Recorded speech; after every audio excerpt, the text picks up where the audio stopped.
do a lot of brake lines in our shop. We actually bend and flare all of the lines for brakes and for fuel rather than buy the kits. We find that they fit better, and we like them to look really nice when we're done. So I've got some guys that are real good at putting these together, and I just wanted to show you what we use in the way of tools to make that work.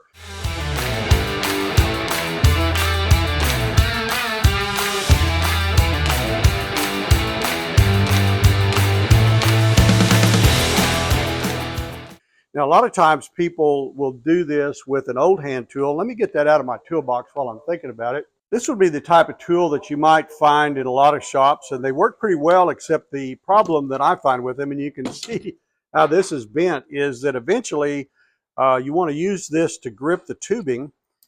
When you put it down in here to flare it, and you use the flaring tool on it, it actually pushes through and doesn't flare the tubing.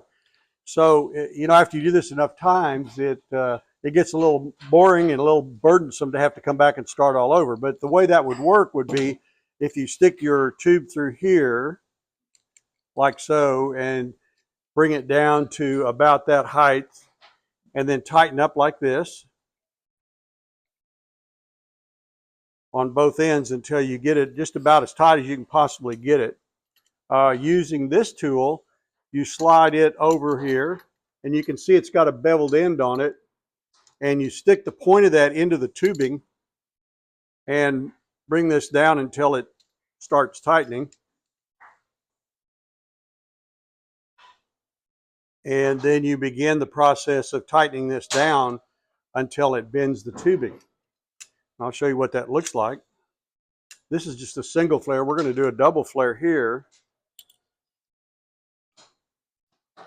Take it back off, and this is a good example of what I was talking about. You can see I had it sticking out of the top of this. It's no longer sticking out of the top, and it's actually slid back down into this device and didn't put a flare on the end of it. So that's why we quit using these, because after these lose their grip over time, they just kind of wear out. And they're, you know, you can get these at about any hardware store, Home Depot, Lowe's, or a parts store, and they'll last for a little while. We've tried to buy more expensive ones, and it just doesn't seem to work out. Now, this is a cutter right here. This is what you'd use to cut this if you wanted to change the size of it. So you lay it down in here like this, and then you tighten this up on it with the cutter, like so. And you'll see this blade right here.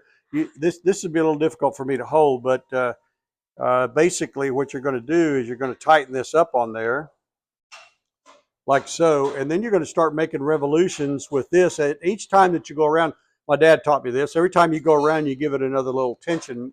You don't want to get too tight, or you'll actually break this blade, especially if you're doing heavy pipe. But you keep moving it around like this, and eventually these rollers will turn, this will turn, and it'll make an indentation in here, and then you'll be able to cut your tubing off. You can buy, I have a couple of these, they work really well. Let me show you another one that I've got I really like. This is a very small one, but it works really well in areas where this is too big to turn, and you can put it in here, tighten it up. What do you call this, a mini? I guess maybe, I don't know, but these work pretty well. It's a TC120B, whatever that amounts to, and you just work it the same way like this. And actually, it's a little more convenient because it doesn't grip quite as tight, but it'll allow you to turn it. Now I'm going to take this back off and show you the mark that it makes when it starts to cut the tubing right there. That's where this sharp wheel starts cutting through this piece of tubing so you can resize it.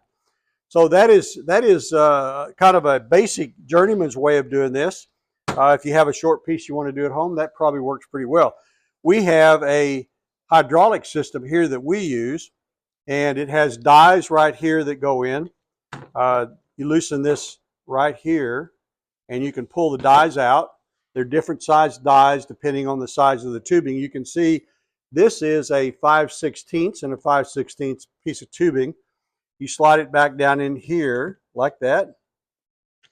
Get it in here correctly. And then tighten it up with this. And then this tool right here, after I get this tight, I put it in the wrong way, sorry. You start over.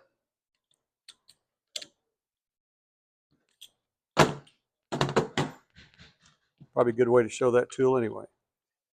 So we've marked this right here where we want it to be. We drop it in here like this.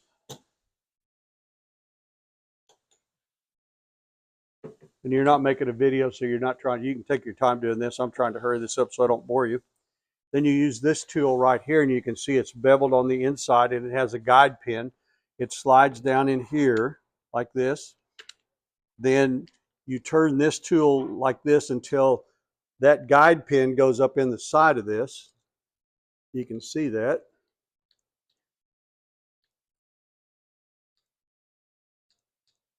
Once it's bottomed out on that, make sure this is tight so it doesn't slide like I was talking about earlier. Turn your valve off and simply apply hydraulic pressure with this until you feel that you can't go any further. And usually you can't squeeze this anymore when you're at that point. That's where I'm at right here. Release the pressure. Back this off. These are expensive, by the way, unfortunately, like everything nowadays. And then you take this back out like this. Drop that on the floor. And you can see that we have put a flare on this right here. Now, if we want to do a double flare, we come back and do the same process with this tool right here, and that would give us the same look as what we have for this nut. See that there's a tube nut that slides up on here, then tightens up, and this is what causes the seal where it attaches to one of the other line connectors or to a valve or something in the master cylinder or anything of that nature. So I hope that's helpful. Now, you can buy these online. You can get them at JEG. You can get them at ATEC. You can probably get them on Amazon. They're not real expensive, but they're more than this type of a setup, and they work a whole lot better. You'll also need to get some tubing benders to be able to bend the tubing, and you have to practice a lot because I'm not very good at it, but my guys are really good at it. They can do a great job of it. And I want to walk you down here and just let you see one of them that we've done so you can kind of get an idea of how we make it look and what it should look like when we're finished. So let's walk to the other end of the shop. So just a continuation of what I was talking about, that we like to make our own lines. These are lines that we make. There's the master cylinder. This is an electronic power brake system that we get from ABS out in California. Ed out there, give him a little hand in the slap on the back here. We made all these lines. We put this in here for heat dissipation on both sides. We make the U's here. We connect all this with Adel clamps. And I'd like you to see down in here that we keep these lines very straight. Everything looks pretty geometrically sound. Down at the bottom down here is our proportioning valve that goes to distribute the brake fluid to each of the brake wheels, and all this fits nicely. Now this system right here has a hydraulic pump that's mounted down on the frame that gives us the power brake system. So this works great, makes this truck look a lot nicer like this, and all the lines being done like this also make it look really good. So just a little helpful hint again, I hope that might make you interested in trying to practice bending brake lines for your show car or your classic car that you have at home. You can also go to some of the places that make brake lines that are pre-bent, and you can install them too. That's an easy way to do that if you prefer to do it. I'm Barry Wilson with Wilson Auto Repair. Go to my website. You can see a lot of the videos that are going to be helpful to you. And if you go to my YouTube site, which you're probably watching this on, I would appreciate it if you'd subscribe.